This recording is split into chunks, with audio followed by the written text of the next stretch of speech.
What are your strengths and weaknesses? Sir ये सबसे चूतिया सवाल है सर। सबसे पहले तो स्ट्रेंथ है ही नहीं। In English, please. I'm telling you.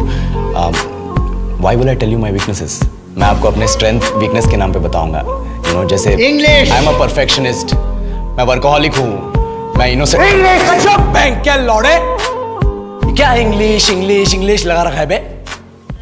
4 साल का था मैं जब मेरे पापा जबलपुर में किसी हलवाई के यहाँ काम करते थे। खुद तो कभी स्कूल गए नहीं, इसलिए अपनी गांड घिस घिस के मुझको स्कूल में भर्ती करवाया। अब कहने के लिए तो वो इंग्लिश मीडियम स्कूल था, लेकिन साले हमारे टीचर लोग खुद हिंदी में बात करते थे। हमारे स्कूल के लड़के एक दूसरे से यो व्हाट्स अप डॉग ऐसे बात नहीं करते। क्या भौंक रहा है तेरा लंडा आजकल है? ऐसे गले मिलते। किसी तरह रट्टा मार मार के 10th तक पहुंचे तो पता चला कि जिंदगी में सफल होने के लिए एक ही तरीका है और वो है इंजीनियरिंग। सब यही कहते थे। माँ बाप, टीचर लोग, गली का वॉचमैन भी हमसे पूछता था, और भैया कैसी चल रही है आपकी तैयारी? भाग बेंचो, तुमको क्या करना है? इसलिए हमारे स्कूल के बच्चे हम सब पहुंच गए बकरों की तरह। मैं IIT, मैं NIT। अरे जिस बच्चे ने अपने बाप को जलेबी तलते देखा है वो तो यही सोचेगा ना कि जिंदगी में पैसा ही सब कुछ है। I did not choose this engineering life, sir, and neither did this engineering life choose me. It was shoved down my throat by my teachers while my hands were tied to my back by my friends and my parents watched in silence. और English सुनेगा तो मादरचोद तो सुन।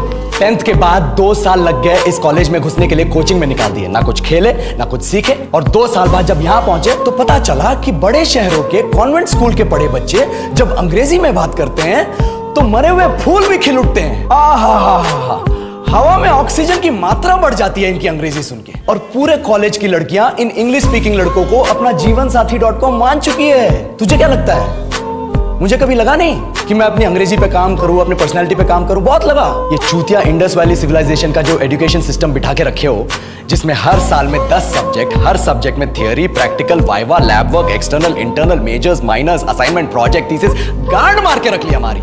महीनों तक नहाना भूल जाते हम लोग और फिर हमारा परसेप्शन बना देते हो कि हम ऐसे ही रहना चाहते हैं। अबे साल में एक बार कल्चरल फेस्टिवल आता है, एक बार, उसके लिए भी प्रोफेसर से भीख मांगनी पड़ती है। अरे बिना इंग्लिश बोले, बिना लड़कियों से बात किए कौन गांडू रहना चाहता है वैसे?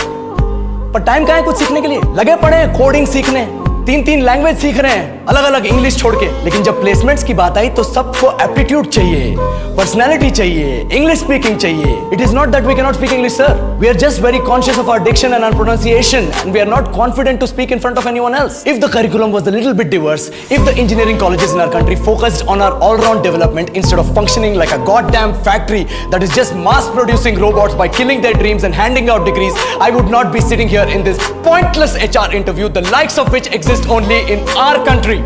ये लो सर, बोल दिया मैंने 4 और लाइन अंग्रेजी में। अब बताइए,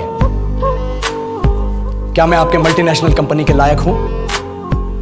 Do I have the potential to be a slave of your esteemed organization?